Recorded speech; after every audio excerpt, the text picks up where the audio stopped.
You address the fact that it took a hook and ladder on that play, the big play to break it. Obviously, y'all playing for everything, but There we go. That was a couple of weeks ago. Sorry about that, folks. Little technical problems getting started, but here we are. The Houston Texans. Arrowhead Stadium is not the boogaboo anymore that it has been for the Texans, at least right now. The Texans go to Arrowhead and defeat the Kansas City Chiefs tonight by a score of 20-10. And really, this was a tale of like it was about two-thirds Texans and one-third Chiefs. I thought the first half the Texans was a very dominant team. Offensively, the defense, they were conservative, but they done enough to really keep the Chiefs on the heels. But yet, that third quarter, I thought the Chiefs came out defensively and just, I think hit the Texans in the mouth, and I think the Texans sort of stumble. They blinked, but they did not back up. That cute guy on the other side of me, that my good friend, he likes that. You full of it, AD. Yeah, I know. Hey, this time of night after hey, you know what? We both been up there when it's cold, and Yeah. so I know it's gonna be nice walking back from the dressing room. I mean, from the post game, going to the field, going to your car tonight. Because I know last time I had to walk almost back to the back 50 and I almost froze to that. That was after the divisional round game. Yep. So I know how that goes, and you know how that goes. I The do. long drive. But anyway, the Texans take down the Kansas City Chiefs. Are these the Super Chiefs that we once knew, Elwin, or is an impersonation going on there? No, I honestly think the Chiefs dynasty is waning. It almost waned last year, and they were able to pull it back together and make it to the Super Bowl, but got beat. But as you know, the Chiefs, even when they've won this season, they've looked out of sync the better part of at least half of most of the games. And I honestly think the age is catching up to them. All the trouble they've had on the offensive line is catching up to them. But even bigger than that, when it comes to Houston and Kansas City, I think the Houston Texans are growing and maturing and headed in the direction of the upward spiral, while Kansas City is going down on the downward spiral right now. Yeah, I think, if you go to the if you go to the introductory page, my note page on the not on the corner, but on the Houston Roundball, the Facebooks, and all the other. I think that was the Texans seized momentum tonight, Yep. and they did not they didn't relinquish. They stumbled a little bit in the third quarter, but to me, and I'm taking my hat off to the. I know Will Anderson and Daniil Hunter. I mean, come on, don't. That's a Rolls Royce and a Lamborghini, Yep. vice versa on both sides. Hat goes off to the Texans defensive tackles tonight, because to me, they had to win the game. And the reason I'm saying they had to win the game from a defensive standpoint, Patrick is notorious about stepping up in that pocket, looking for that little opening when he'll right before he'll break the passing plane, he'll flick a pass out, the receiver will get over. However, tonight, those receivers didn't get open like that. And No. and the thing about it, the defensive tackles kept lane integrity.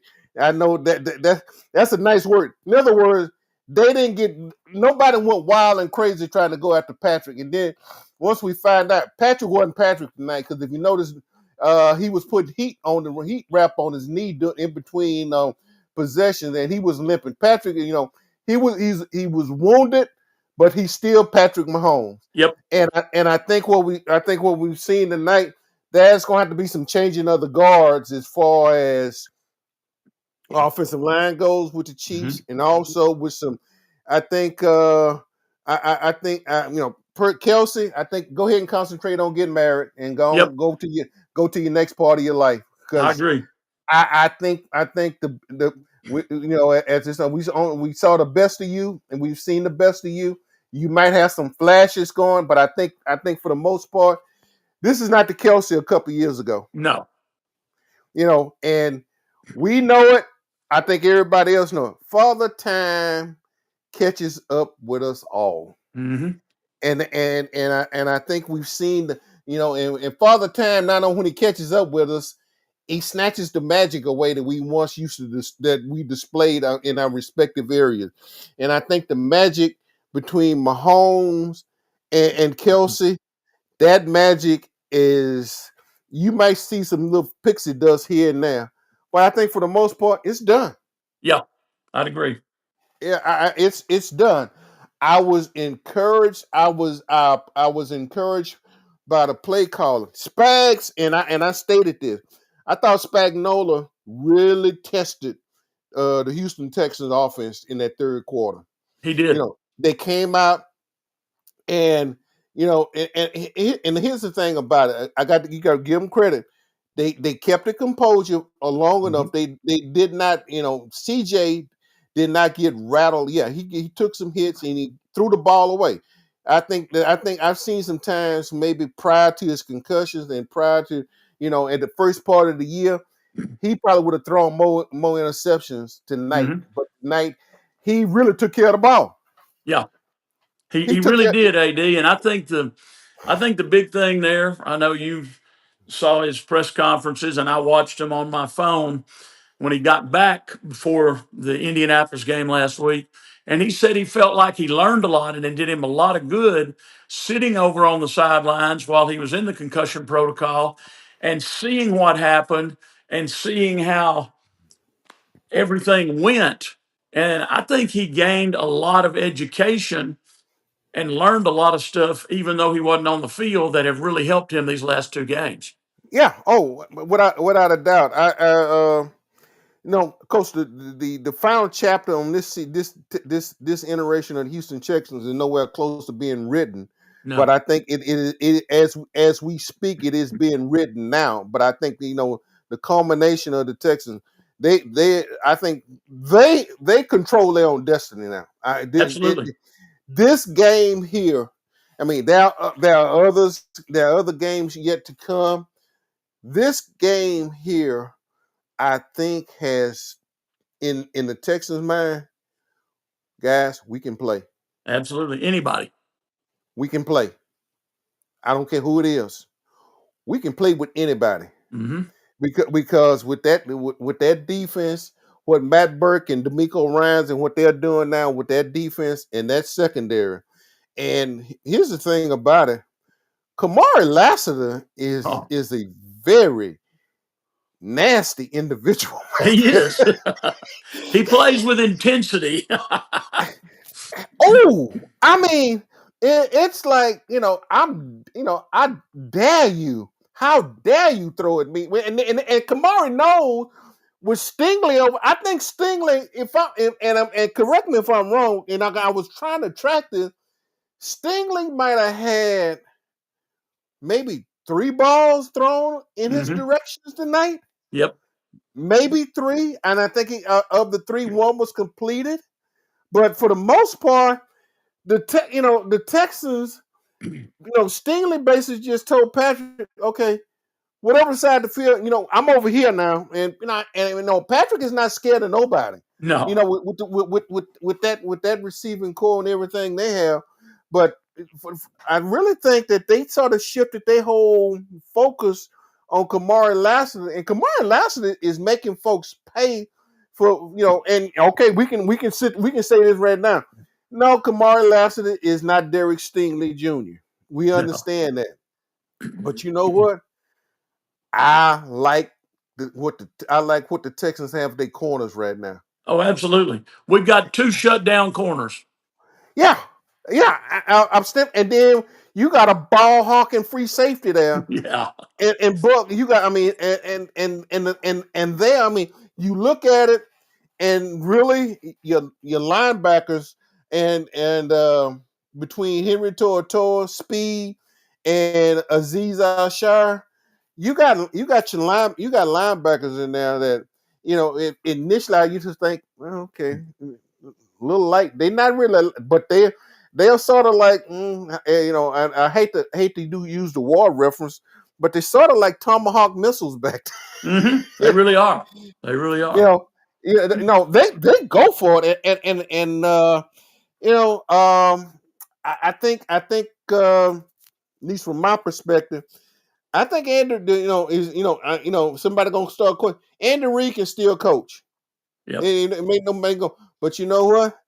D'Amico Ryans is his evolution as a head coach is leading this team, and then way the players are responding, and like it's like D'Amico said, and I'm pretty sure when I'm hoping he's still probably saying the same thing he was saying at the beginning of the year, but I guarantee you. yeah, but I guarantee here's the deal. I guarantee those players are hearing there's a different tone and an inflection of what they're hearing now. Oh, And absolutely. You know, you they'll know, say in AD, winning breeds winning.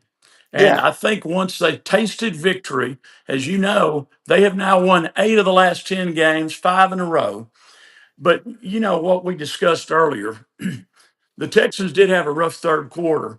And I'll be honest with you, when that third quarter got to rolling, I'm like, oh gosh, Spags changed everything on his defense. We yeah, didn't make any changes. This is going to be a tough second half. And I still right, maintain, yes, the right. Texans maintained integrity both offensively and defensively.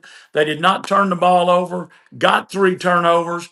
But I will say right now, what turned that game, and I will say it, Andy Reid's a great coach, but he made an absolutely stupid decision with over 7 minutes to go for 4th and 1.5 from Fourth his down, own 31-yard line. That's what yeah, opened the door for the Texans. And when they got the defensive stop with the incomplete pass there, and you saw what I saw, Patrick could have run for it and probably gained 4 or 5 yards, but it was a pass play called and he threw the pass.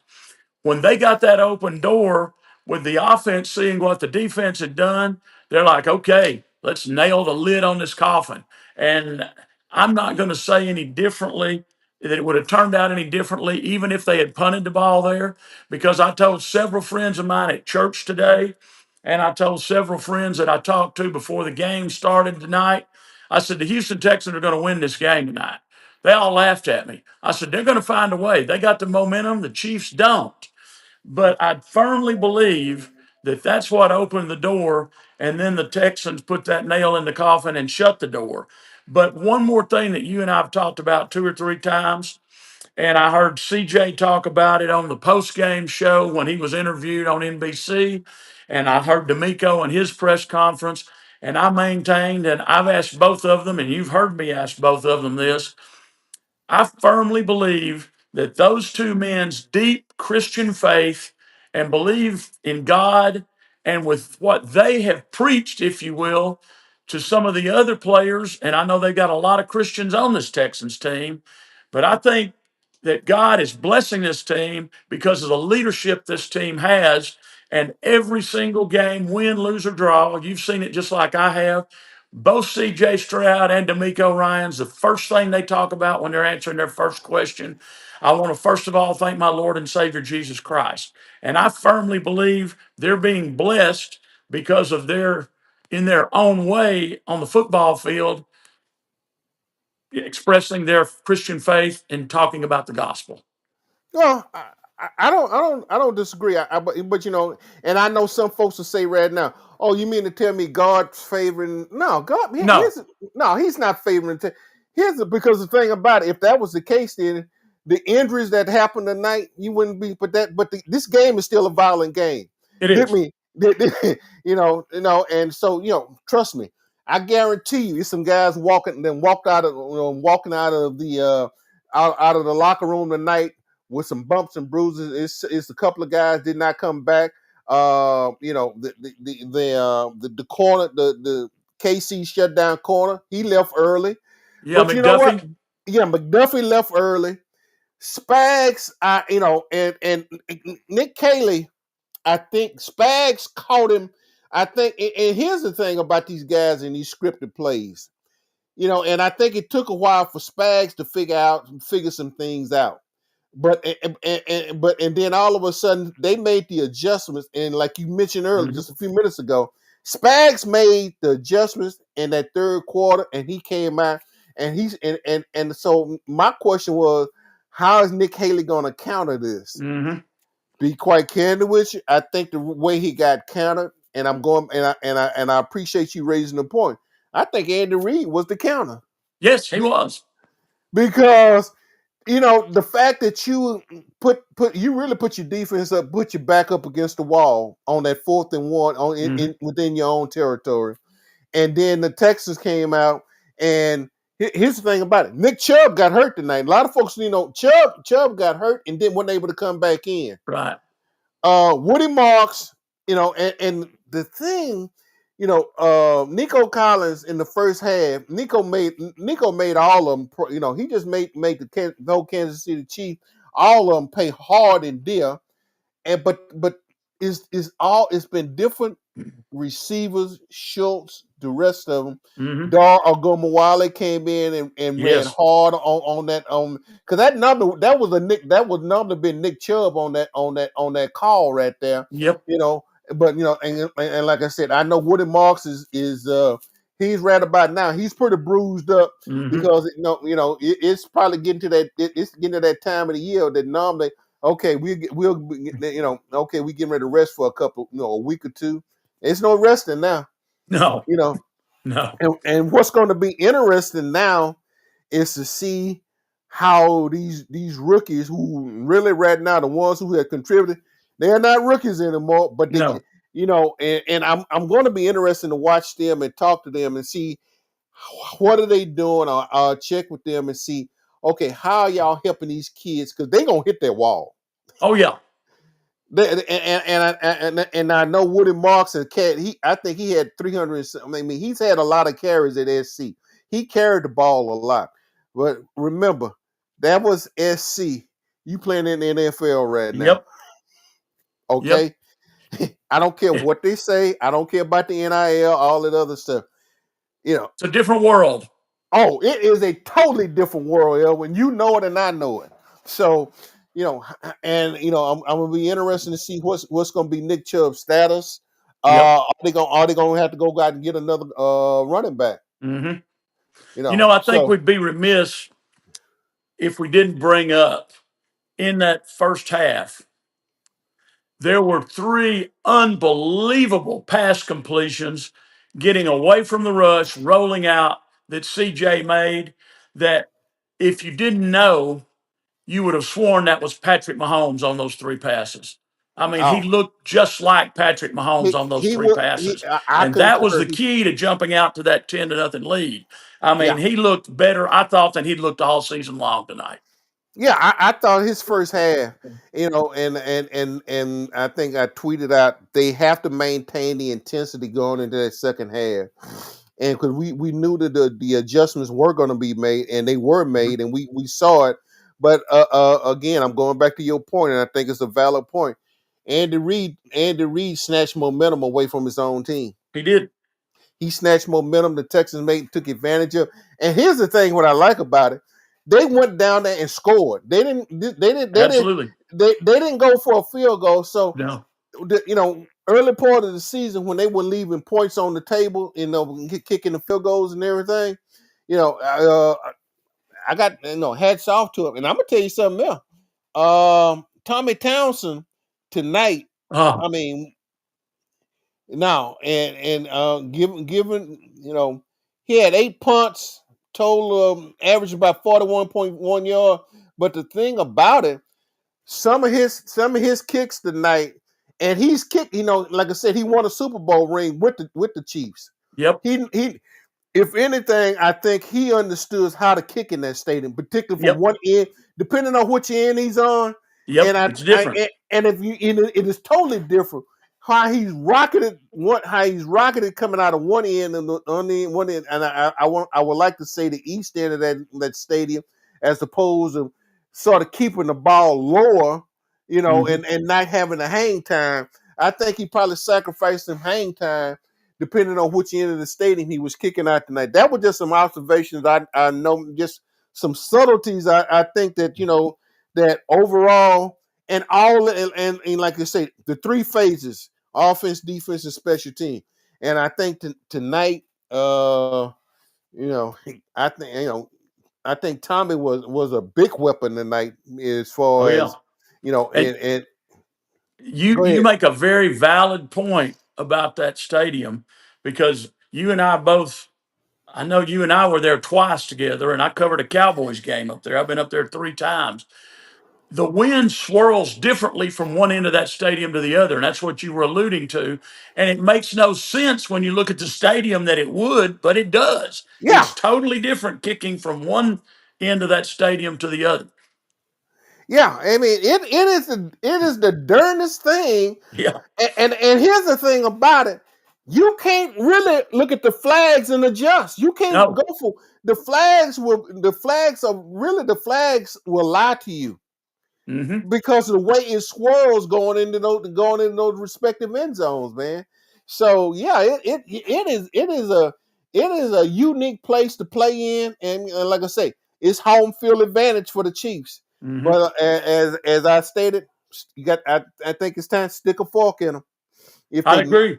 And I don't. this was their first loss at home this season at Arrowhead. They were Oh 5-0 before tonight. well, and you know what? But the thing about it, this that one loss might be the nail in the coffin Oh, I agree. to keep I them at agree. home. Hey And, man, the beautiful thing to me about this is the Texans went from number 9 or number 10 to number 7, and the Chiefs dropped to number 10 with the loss. And now the Texans know for the first time this season, they're in control of their own destiny.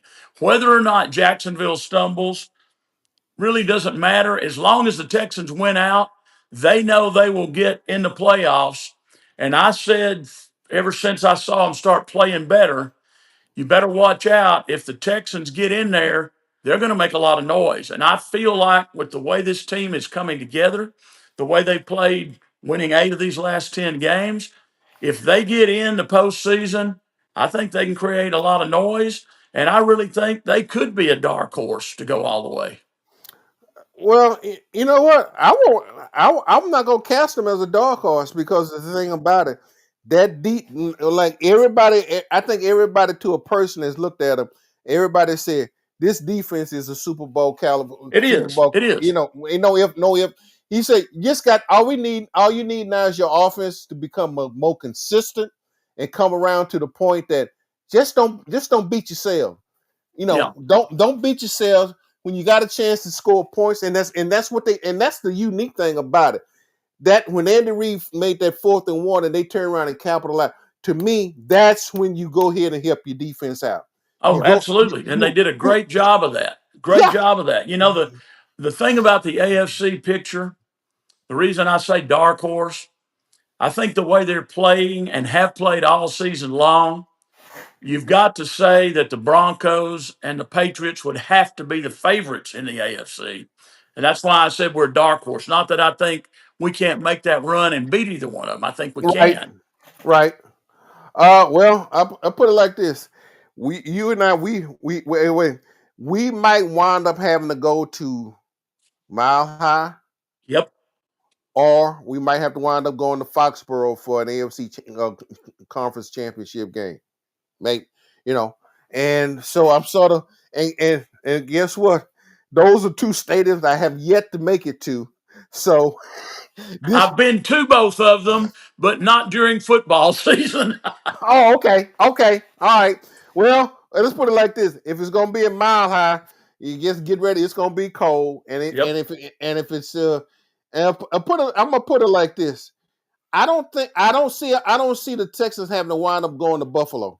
I I don't don't either. I don't either. I think that situation will work itself out. Yep. I think it's probably might be Foxborough or Mile High.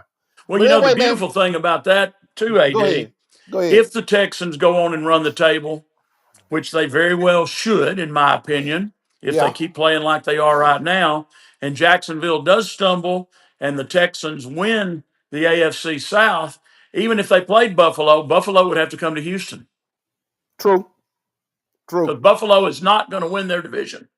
No, no, no, no. I think that's been taken care of. Yep. Final points, man, as we get ready to wrap it up, man, because I know you and I both got early. Well, Yeah. not we are about 5 minutes from the witching hour, so Uh-oh. Well, uh, you know, my final thought would be very proud of the Texans and what they have accomplished after starting 0-3. Very excited to see what these next 4 weeks bring, and excited to see them in the playoffs for the third year in a row, and very excited to see what they'll do when they get into the playoffs. yeah, I'm gonna echo your sentiments again about CJ. To me. That's there's something different about his acumen. There's something different about his whole persona and the way he's quarterbacking now.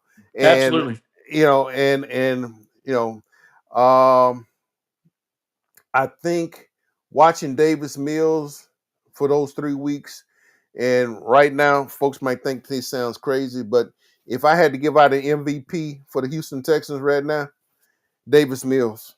He saved the season. You know, everybody can say what they want. Yeah, I know the defense is great and everything, Yep. but when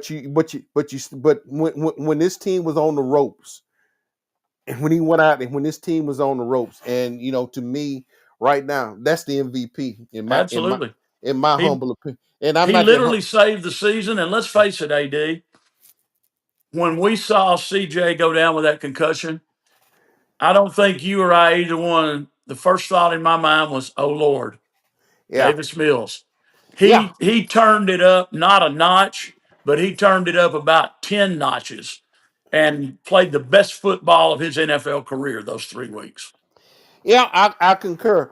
Hey man, final points from you, and then I'm gonna turn you loose, and then I'm gonna turn it loose, and we're gonna call it a good night, and then we'll just see what happens because the Arizona Cardinals will be in next week, and then the Los Angeles Raiders will be in for the afternoon game. It's kind of ironic, man. I thought with both of these West Coast teams, I thought we would have been in the 3:30 window for both games. You'd think so. Yeah, I think it has a lot to do, of course, with the Raiders with their lack of success this season.